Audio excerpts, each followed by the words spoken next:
ವೀಕ್ಷಕರ ನಮಸ್ತೆ. ಇವತ್ತು ನಾವು ಆಹಾರದ ಇಂದಿನ ಸಂಚಿಕೆಯಲ್ಲಿ ಆಹಾರದ ಬಗ್ಗೆ ಅನೇಕ ಚರ್ಚೆಗಳನ್ನು ಮಾಡಿದ್ವಿ. ಇವತ್ತು ಒಂದಷ್ಟು ಆಹಾರದ ವಿಷಯದ ಬಗ್ಗೆ ಅನೇಕ ವಿಷಯಗಳನ್ನು ತಿಳ್ಕೊಳ್ಳೋಣ.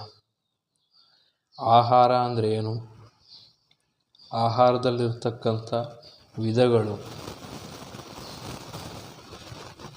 ಇಂಥ ವಿಚಾರಗಳ ಬಗ್ಗೆ ಇವತ್ತು ತಿಳ್ಕೊಳ್ಳೋಣ. ಆಹಾರ ಅಂತ ಅಂದರೆ ಮುಖ್ಯವಾಗಿ ನಮ್ಮ ದೇಹಕ್ಕೆ ಬೇಕಾಗಿರ್ತಕ್ಕಂಥ ಒಂದು ಇಂಧನ ಅಂತ ಹೇಳ್ಬೋದು. ಆದರೆ ಇವತ್ತು ಏನಾಗಿದೆ ಅಂತಂದರೆ ಆಹಾರ ಅನ್ನೋದು ಒಂದು ಜಾತಿ ಅಥವಾ ಒಂದು ಧರ್ಮಕ್ಕೆ ಅದು ತೊಡಕಾಕೊಂಡಿದೆ. ಸೊ ಈಗ ಆಹಾರ ಅಂತ ಅಂದರೆ ಮನುಷ್ಯನಿಗೆ ಬೇಕಾಗಿರ್ತಕ್ಕಂಥ ಒಂದು ಮೂಲಭೂತವಾದಂತಹ ಒಂದು ವಸ್ತು. ನಾನು ಆಗಲೇ ಹಿಂದಿನ ವಿಡಿಯೋದಲ್ಲಿ ಹೇಳಿರತಕ್ಕಂಥ ಹಾಗೆ ನಾವು ಉಸಿರಾಡ್ತಕ್ಕಂಥ ಗಾಳಿ ಮತ್ತು ಕುಡಿತಕ್ಕಂಥ ನೀರು ಕೂಡ ಆಹಾರದ ಪಟ್ಟಿಗೆ ಸೇರುತ್ತೆ. ಆದರೆ ನಾವಿವತ್ತು ಚರ್ಚಿಸೋಕ್ಕೆ ಹೊರಟಿರ್ತಕ್ಕಂಥ ವಿಷಯ ಘನ ಆಹಾರಗಳ ಬಗ್ಗೆ ಒಂದಷ್ಟು ವಿಚಾರಗಳನ್ನು ಮಾಡೋಣ. ಅದರಲ್ಲಿ ಎಷ್ಟು ರೀತಿ ಇದೆ. ಕೆಲವೊಂದಷ್ಟು ಜನ ಆಹಾರವನ್ನು ಮಾಂಸಾಹಾರ ಮತ್ತು ಸಸ್ಯಾಹಾರಗಳಾಗಿ ವಿಂಗಡಿಸ್ತಾರೆ. ಇನ್ನು ಕೆಲವು ಜನ ಸಾತ್ವಿಕ, ತಾಮಸಿಕ, ರಾಜಸಿಕ ಆಹಾರಗಳಾಗಿ ವಿಂಗಡಿಸ್ತಾ ಹೋಗ್ತಾರೆ. ಆಹಾರವನ್ನು ನಾವು ಒಂದು ವೈದಿಕ ನೆಲಗಟ್ಟಿನಲ್ಲಿ ಅದನ್ನು ವಿಂಗಡಿಸ್ತಾ ಹೋದರೆ ಸುಮಾರು 5 ರೀತಿಯಲ್ಲಿ ಅದನ್ನು ವಿಂಗಡಿಸ್ತಾ ಹೋಗ್ಬೋದು. ಮೊದಲನೇ ಗುಂಪಿನಲ್ಲಿ ಬರ್ತಕ್ಕಂಥ ಆಹಾರ, ಎರಡನೇ ಗುಂಪಿನಲ್ಲಿ ಬರ್ತಕ್ಕಂಥ ಆಹಾರ, ಮೂರನೇ ಗುಂಪಿನಲ್ಲಿ ಬರ್ತಕ್ಕಂಥ ಆಹಾರ, ನಾಲ್ಕನೇ ಗುಂಪಿನಲ್ಲಿ ಬರ್ತಕ್ಕಂಥ ಆಹಾರಗಳು ಮತ್ತು 5ನೇ ಗುಂಪಿನಲ್ಲಿ ಬರ್ತಕ್ಕಂಥ ಆಹಾರಗಳು. ಈ ಮೊದಲನೇ ಗುಂಪಿನ ಆಹಾರ ಅಂತ ಅಂದರೆ ಇದು ಬೇಯಿಸದೆ, ಯಾವುದೇ ರೀತಿ ಅದನ್ನು ಕುಕ್ ಮಾಡದೆ, ಅಂದರೆ ಯಾವುದೇ ರೀತಿ ಬೇಯಿಸದೆ ಅದನ್ನು ಸೇವಿಸ್ತಕ್ಕಂಥದ್ದು. ಉದಾಹರಣೆಗೆ ಹಣ್ಣು, ತರಕಾರಿ, ಎಣ್ಣೆ ಬೀಜಗಳು ಮತ್ತು ಇನ್ನೂ ಅನೇಕ ಡ್ರೈ ಫ್ರೂಟ್ಸ್ ಆಗಿರ್ಬೋದು. ಇಂತಹ ಹಸಿಯಾಗಿ ತಿಂತಕ್ಕಂತಹ ಒಂದು ಆಹಾರವನ್ನು ನಾವು ಮೊದಲನೇ ಗುಂಪಿನ ಆಹಾರ ಅಂತ ಕರಿತೀವಿ. ಇನ್ನು ಅಂದರೆ ಈ ಆಹಾರ ಆಗಿರ್ಬೋದು, ಈ ತರಕಾರಿ ಆಗಿರ್ಬೋದು ಅಥವಾ ಏನಾದರೂ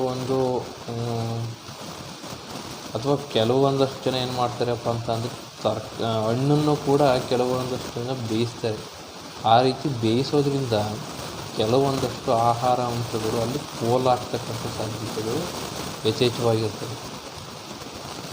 ಯಾವುದನ್ನು ನಾವು ಬೇಯಿಸಿದರೆ, ತರಕಾರಿ ಆಗಿರ್ಬೋದು, ಹಣ್ಣಾಗಿರ್ಬೋದು ಅಥವಾ ಎಣ್ಣೆ ಬೀಜಗಳಾಗಿರ್ಬೋದು, ಅದು ಬಾದಾಮಿ, ಅಕ್ರೋಟು ಮತ್ತು ಶೇಂಗಾ, ಇಂಥವುಗಳನ್ನು ನಾವು ಮೊದಲನೇ ಗುಂಪಿನ ಆಹಾರ ಅಂತ ಕರಿಬೋದು. ಈ ಮೊದಲನೇ ಗುಂಪಿನ ಆಹಾರದಲ್ಲಿ ನಮಗೆ ಅನೇಕ ಬೆನಿಫಿಟ್ಸ್ಗಳಿರ್ತವೆ. ಇವು ರಕ್ತದಲ್ಲಿ ಸಕ್ಕರೆ ಅಂಶವನ್ನು ಆದಷ್ಟು ಕಡಿಮೆ ಮಾಡ್ತವೆ ಮತ್ತು ದೇಹಕ್ಕೆ ಬೇಕಾದಂತಹ ಅನೇಕ ಪೌಷ್ಟಿಕಾಂಶಗಳನ್ನು ಇವು ನೀಡ್ತವೆ. ಮತ್ತು ಇದು ಸತ್ವಪೂರ್ಣವಾದ ಆಹಾರಗಳು. ಯಾವುದು ತರಕಾರಿ, ಹಣ್ಣು ಅಥವಾ ಎಣ್ಣೆ ಬೀಜಗಳು, ಈ ಬಾದಾಮಿ ಆಗಿರ್ಬೋದು, ಗೋಡಂಬಿ ಆಗಿರ್ಬೋದು, ಇಂತಹ ಎಣ್ಣೆ ಪದಾರ್ಥಗಳು ಇವು ಮೊದಲನೇ ಗುಂಪಿನಲ್ಲಿ ಬರ್ತಕ್ಕಂಥ ಆಹಾರ. ಇವನ್ನ ರೋಗ ನಿವಾರಕ ಆಹಾರಗಳು ಅಂತಲೂ ಕರಿತೀವಿ. ಇನ್ನು ಎರಡನೇ ಗುಂಪಿನಲ್ಲಿ ಬರ್ತಕ್ಕಂಥ ಆಹಾರಗಳು ಯಾವ್ಯಾವು ಅಂತಂದರೆ, ಇದು ಯಾವುದಾದ್ರೂ ಒಂದು ತರಕಾರಿ ಅಥವಾ ಅಕ್ಕಿ ಇಂಥದ್ದಾಗಿರ್ಬೋದು, ಇವುಗಳನ್ನು ಬೇಯಿಸಿದಾಗ ಅನೇಕ ಏನು ನಮ್ಮ ಶರೀರಕ್ಕೆ ಬೇಕಾಗಿರ್ತಕ್ಕಂತಹ ಒಂದು ಪೌಷ್ಟಿಕಾಂಶ ಅಂತ ಏನು ಹೇಳ್ತೀವಿ ಅದು ಪೋಲಾಗ್ತಾ ಹೋಗುತ್ತೆ. ಈ ಬೇಯಿಸಿದ ಆಹಾರ ಇದೆಯಲ್ಲ, ಈ ಬೇಯಿಸಿದ ಆಹಾರವೇ ಎರಡನೇ ಗುಂಪಿನ ಆಹಾರ. ಇನ್ನು ಮೂರನೇ ಗುಂಪಿನ ಆಹಾರದಲ್ಲಿ ಹೇಳೋದಾದರೆ ಅತ್ಯಂತ ಕಡಿಮೆ ಪಾಲಿಶ್ ಮಾಡಿರ್ತಕ್ಕಂಥ ಕಂದು ಅಕ್ಕಿ ಆಗಿರ್ಬೋದು, ಒಟ್ಟು ಆಗಿರ್ಬೋದು, ಗೋಧಿ ಆಗಿರ್ಬೋದು, ಅವುಗಳು ಮಾಡಿರ್ತಕ್ಕಂಥ ಸೇವಿಸ್ತಕ್ಕಂಥ ಒಂದು ಆಹಾರ ಆಗಿರ್ತಕ್ಕಂಥದ್ದು. ಈ ಮೂರನೇ ಗುಂಪಿನ ಆಹಾರಗಳು ಯಾವುದೇ ರೀತಿಯಲ್ಲೂ ಕೂಡ ಅವು ಒಂದು ರೋಗವನ್ನು ಹೋಗಲಾಡಿಸ್ತಾ ಇದ್ದರೂ ಕೂಡ ಇವು ರೋಗವನ್ನು ತಡೆಗಟ್ಟತಕ್ಕಂತಹ ಒಂದು ಗುಣವಿಶೇಷಗಳನ್ನು ಹೊಂದಿದೆ ಇವು. ಇನ್ನು ನಾಲ್ಕನೇ ಗುಂಪಿನ ಆಹಾರಕ್ಕೆ ಬರೋದಾದರೆ ಇವೆಲ್ಲವೂ ಕೂಡ ಒಂದು ರೀತಿಲಿ ಒಟ್ಟು ಅಂದರೆ ಮೇಲ್ಗಡೆ ಪಾಲಿಶ್ ಮಾಡಿರ್ತಕ್ಕಂಥ ಆಹಾರಗಳು. ಉದಾಹರಣೆಗೆ ಬಿಳಿ ಅಕ್ಕಿ ಆಗಿರ್ಬೋದು, ಒಟ್ಟು ತೆಗೆದಿರ್ತಕ್ಕಂಥ ಗೋಧಿ ಆಗಿರ್ಬೋದು, ಮತ್ತು ಎಣ್ಣೆ ಬೀಜಗಳು ಹಿಂಡಿಯನ್ನು ತೆಗೆದು ಮಾಡಿರ್ತಕ್ಕಂಥ ಕೆಲವೊಂದಷ್ಟು ಆಹಾರ ಪದಾರ್ಥಗಳು, ಸಿಪ್ಪೆ ತೆಗೆದಿರ್ತಕ್ಕಂತಹ ಒಂದು ಪದಾರ್ಥಗಳು.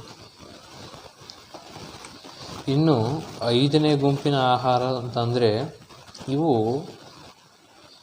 ಇವುಗಳನ್ನು ಸೇವನೆ ಮಾಡಿದರೆ ಒಂದಷ್ಟು ಕ್ಷಣಗಳ ಕಾಲ ಅವು ನಮಗೆ ಒಂದು ರೀತಿಲಿ ಒಂದು ನರಮಂಡಲವನ್ನು ಪ್ರಚೋದನೆ ಮಾಡಿ ಕ್ಷಣಿಕವಾಗಿ ಒಂದು ರೀತಿಲಿ ತೃಪ್ತಿ ಕೊಡ್ತಕ್ಕಂಥ ಆಹಾರಗಳು. ಅಂದರೆ ಇವು ನಮ್ಮ ಶರೀರಕ್ಕೆ ಒಂದು ರೀತಿ ಪ್ರಾಶನ ಅಂತ ಹೇಳ್ಬೋದು, ಅಂದರೆ ಸ್ಲೋ ಪಾಯ್ಸನ್ ರೀತಿಲಿ ವರ್ಕ್ ಮಾಡ್ತವೆ. ಅವು ಯಾವ್ಯಾವು ಅಂತ ಅಂದರೆ ಕಾಫಿ ಆಗಿರ್ಬೋದು, ಟೀ ಆಗಿರ್ಬೋದು, ಅಥವಾ ತಂಬಾಕು ಆಗಿರ್ಬೋದು, ಅದು ಯಾವುದೇ ರೀತಿಲಿ ಆಗಿರ್ಬೋದು, ಅದು ಬೀಡಿ ಅಥವಾ ಸಿಗರೇಟು ಅಥವಾ ಈ ಗುಟ್ಕಾ ಅಂತ ಹೇಳ್ತೀವಲ್ಲ, ಗುಟ್ಕಾ, ಮತ್ತು ಈ ಒತ್ತಲಿಸ್ಕೊಳ್ತಕ್ಕಂತಹ ಕೆಲವೊಂದು ತಂಬಾಕು ಅಂತ ಹೇಳ್ತೀವಲ್ಲ ಅದು ಕೂಡ ಈ ನರಮಂಡಲವನ್ನು ಪ್ರಚೋದನೆ ಕೊಡುತ್ತೆ. ಮತ್ತು ಆಲ್ಕೋಹಾಲ್, ಇದು ಕೂಡ ಬಹಳ ಒಂದು ವಿಷಪ್ರಾಶನವಾಗಿರ್ತಕ್ಕಂತಹ ಒಂದು ಇದು. ಮತ್ತು ಇನ್ನು ಕೃತಕ ಬಣ್ಣಗಳನ್ನು ಹಾಕಿರ್ತಕ್ಕಂತಹ ಕೆಲವೊಂದಷ್ಟು ಈ ಐಸ್ ಕ್ರೀಮ್ ಆಗಿರ್ಬೋದು, ಅಥವಾ ತಂಪು ಪಾನೀಯಗಳು ಅಂತ ಮಾರ್ತಾರಲ್ಲ ಈ ಹೊರಗಡೆ, ಅಥವಾ ಎಳನೀರು ಅಥವಾ ಇನ್ನೇನೋ ಅಲ್ಲ, ಅದು ಒಂದು ರೀತಿ ತಂಪು ಪಾನೀಯಗಳೇನು ಮಾಡ್ತವೆ, ಕ್ಷಣಿಕವಾಗಿ ಅವು ಒಂದು ರೀತಿಯ ನಮ್ಮ ಮೆದುಳಿನಲ್ಲಿ ರಾಸಾಯನಿಕ ಬಿಡುಗಡೆ ಆಗೋ ರೀತಿಯಲ್ಲಿ ಮಾಡಿ ಅವು ಒಂದು ರೀತಿ ಕ್ಷಣಿಕವಾಗಿ ತೃಪ್ತಿ ಕೊಡ್ತಕ್ಕಂತಹ ಕೆಲವೊಂದು ಆಹಾರ ಗುಂಪಿಗೆ ಸೇರಿಸ್ತೀವಿ. ಒಟ್ಟು ಈ 5 ರೀತಿಯ ಆಹಾರಗಳು ನಾವು ಪ್ರತಿದಿನ ಅವನ್ನು ನಮಗೆ ಗೊತ್ತಿಲ್ಲದನ್ನು ನಾವು ಸೇವಿಸ್ತಾ ಇರ್ತೀವಿ. ಈ 5 ಗುಂಪಿನ ಆಹಾರಗಳು, ಈ ಮೊದಲನೇ ಗುಂಪಿನ ಆಹಾರಗಳು ಆದಷ್ಟು ನಾವು ಹೆಚ್ಚಿಗೆ ಬಳಸಬೇಕಾಗತ್ತೆ ನಾವು. ಮತ್ತು 5ನೇ ಗುಂಪಿನ ಆಹಾರಗಳನ್ನು ಆದಷ್ಟು ನಾವು ಕಡಿಮೆ ಬಳಸಿ, ಮೊದಲನೇ ಗುಂಪಿನ ಆಹಾರಗಳನ್ನು ನಾವು ಯಥೇಚ್ಛವಾಗಿ ಬಳಸೋದ್ರಿಂದ ನಮ್ಮ ರೋಗಗಳನ್ನು ನಾವು ಸಾಧ್ಯವಾದಷ್ಟು ಹೋಗಲಾಡಿಸ್ಕೊಳ್ತಕ್ಕಂಥ ಒಂದು ಪ್ರಯತ್ನವನ್ನು ಮಾಡ್ಬೋದು. ಸೊ ಹಾಗಾಗಿ ಇವಿಷ್ಟು ಕೂಡ ಒಂದು ಮೇಲ್ನೋಟಕ್ಕೆ ಹೇಳಿರ್ತಕ್ಕಂತಹ ಒಂದು ವಿಷಯ. ಈ ಮುಂದಿನ ವಿಡಿಯೋದಲ್ಲಿ ಈ ಆಹಾರಗಳ ಪ್ರಯೋಜನ ಏನು, ಇವನ್ನೆಲ್ಲನೂ ಕೂಡ ಒಂದು ರೀತಿ ಆಳವಾಗಿ ಫುಲ್ ಡೀಟೇಲ್ಸ್ ಆಗಿ ನಾನು ಇನ್ನೊಂದು ವಿಡಿಯೋನ ಮಾಡೋದ್ರ ಮೂಲಕ ನಿಮಗೆ ಅದನ್ನು ತಿಳಿಸ್ಕೊಡ್ತೀನಿ. ವಿಡಿಯೋ ವೀಕ್ಷಿಸಿದ್ದಕ್ಕೆ ಧನ್ಯವಾದಗಳು.